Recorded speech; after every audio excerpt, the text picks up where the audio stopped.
আমাদের আজকে ভার্জিনিয়া ভ্যাকেশনের দ্বিতীয় দিন চলছে। আমরা সকালবেলা হাঁটতে বের হয়েছি। আজকে রূপায়দা এবং নিহিমা আমার সাথে বের হয়েছে। তোমরা কি খেয়েছো? সকালে কি ব্রেকফাস্ট করছো? Pancakes. Pancakes. And strawberry. And blueberry. R I only ate strawberry. আমরা যেখানে You also ate strawberry. আছি সেখানে এই নেভারের ভিতরে, লাউরেন কান্ডি বলে এটাকে, এই নেভারের ভিতরে সব কিছু আছে। এটা একটা রিসোর্টের মতো আমার কাছে মনে হচ্ছে। এখানে অনেকগুলো পুল আছে। আবার এখানে আমরা হাঁটার পরে এই যে চারপাশে হাঁটার খুব সুন্দর জায়গা আছে। আবার হাঁটার পরে দেখা যায় একটা পার্কের মতো করে জায়গা।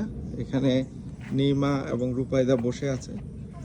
সুন্দর একটা জায়গা, চারিদিকে ফুলের গাছ, এবং এখানে হাঁটতে গেলে কোনো ক্লান্তি আসে না। সবচেয়ে বড় কথা হচ্ছে একটা সুন্দর জায়গা। সেই জায়গাতে আমরা এসে বসছি, খুব ভালোই লাগছে।